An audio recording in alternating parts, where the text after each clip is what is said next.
Hey everyone, welcome to another episode of WTF. Hey, I'm Will, this is Trevor. Yeah, I am Trevor, and that's Will. Today we're reviewing the film Hustlers. Starring Jennifer Lopez, Cardi B. Yeah. Oh, it's also got Constance as well as Lily Reinhardt. Who, when we first saw her, we're like, she looks like Brittany Murphy. Yes. Yeah. Actually a spitting image. Directed by Lorene Scarfera. She directed Seeking a Friend for the End of the World with Steve Carell. Oh, yeah. But this is kind of her really big film. Oh, yeah, so what's the story about?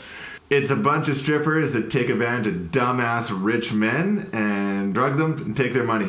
That's pretty much it. That's pretty much it. And this movie is based, I believe, on... Inspired by true events. But it's also based on an article that was written in a well-known newspaper. Yeah, well, we don't know the paper. I think it was the New York Times, wasn't it? So, Tell me what your thoughts were on this film. I actually didn't mind the film. Okay. It actually wasn't that bad. What were you expecting going in? I wasn't really expecting anything. Okay. I mean, honestly, I knew the premise of the film, but I don't know. You dragged me. I wanted to see Rambo. But I actually did like the film. It was good. It was mildly entertaining. I thought there'd be a little more nudity. I mean, all about strip clubs. I was expecting a little more, but that's what you were worried about? There was not enough nudity? Oh, I wasn't worried. Oh, okay. I just had hopes. I found there was a little too much build-up.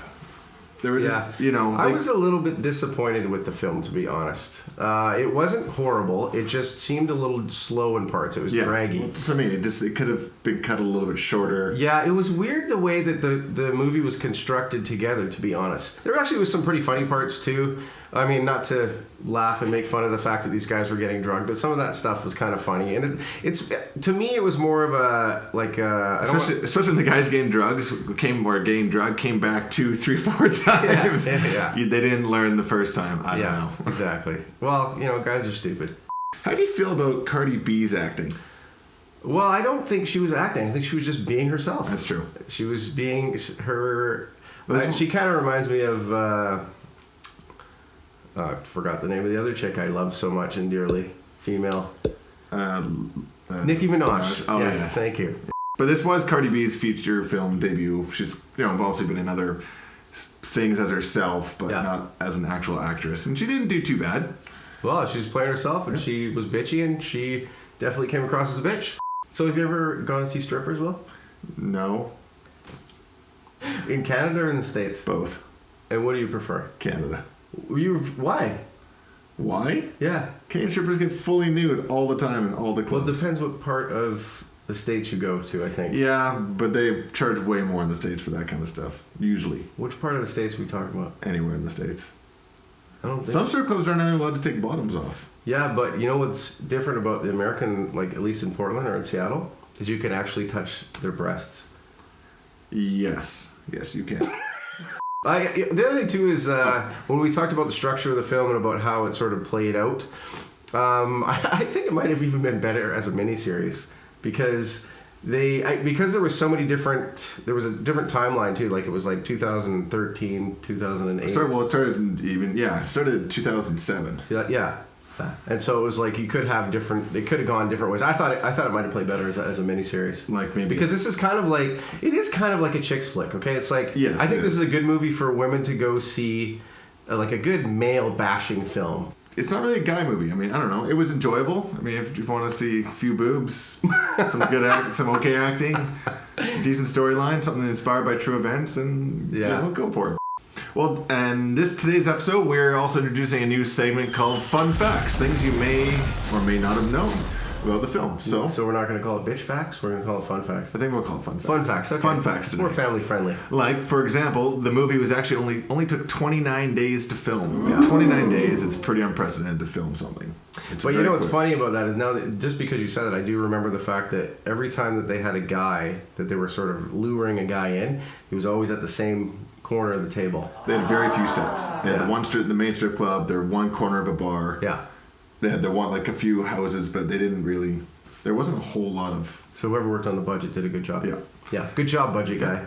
Another fun fact was I think J-Lo personally called Cardi B to come and be in the movie and convince her to do it. But I mean, one phone call it took. Yeah. One phone call. But if J-Lo's going to phone you anyway, who's not going to be going that movie? Really? Yeah. A cool, interesting fact for this film as well. You'll notice if you do watch it, there's no green in the movie. except for the actual money. The director didn't want to merely accent the money. She said no green anywhere in the film except for the cash. Except for the money. And that was another sort of over-the-top thing when there was like thousands and thousands of dollars on the thing falling over the sides, which definitely wasn't really believable. But no, she's well, that's how she got her start. You know, she was like was she a go-go dancer? She was a backup dancer for In Living Color. She was a backup for Paula Abdul or something? Paula Abdul was a backup for someone, but Jennifer Lopez was the backup dancer in Living Color. In Living Color. Yeah, you're right. And then she was a fly girl. That's what it was. Sorry, yeah, you're absolutely correct. She was a fly girl. Yeah. And actually, the last fun fact we have is the movie was filmed in a real-life strip club in New York called the Show Palace. Kind of fun. I haven't been there. Me neither. Today's rating, I think we're going to do stripper polls. You think we're going to do stripper polls? Oh, I know we are going to do stripper polls, yeah. It's very fitting. fitting. Rate on stripper polls. You can go first. Don't do a half a poll. This one took a little more thinking because did it? It wasn't a bad movie, and I didn't hate it as much as I thought I was going to. So you thought you were going into this movie and you were going to hate it? Yes, I did. Oh, okay. I really did. It's not my type of film. I made you do something you didn't want to do. I'm clearly a Rambo fan. That's more my genre. Yeah. But I didn't hate it. It was entertaining. Okay. I'll give it a 7. 7 polls. No halves. Just 7. You know what? I didn't love it. I'm going to give it 5 polls. I was just... you know what? I didn't think it was going to be way better than it was. See, I came with no expectations where you came in with expectations. I think we should start going to movies with no expectations. I literally do that with all films. So, Will, what have you been watching lately? You been watching any trailers or anything? Yeah, there's a few movies that I'm actually really looking forward to. One is... I'm probably going to screw this name up. Takeshi Watati. He's actually the director and co-star of this new film coming out this year. It's called Jojo Rabbit. Mm-hmm. World War II kind of comedy, action. I don't know. It's a drama comedy. Anyways, looks fantastic. And the other one I've been watching, Between the Ferns, with Zach Galifianakis. And? Fantastic. Fantastic. It really was. Did you laugh from start to finish? Pretty much. It was. So I enjoy it. I suggest checking out Between the Ferns. I have seen a few trailers, and the one that I'm probably looking most forward to is one called Ford versus Ferrari with Matt Damon and Christian Bale. Yeah. 2 heavyweight actors. The trailer looks good, so I'm looking forward to seeing that. It's too bad there wasn't Jimmy Kimmel versus Matt Damon. That would have been probably funny. Okay, everyone. Thanks again for watching WTF. Please subscribe. Click the button. And we'll see you next time.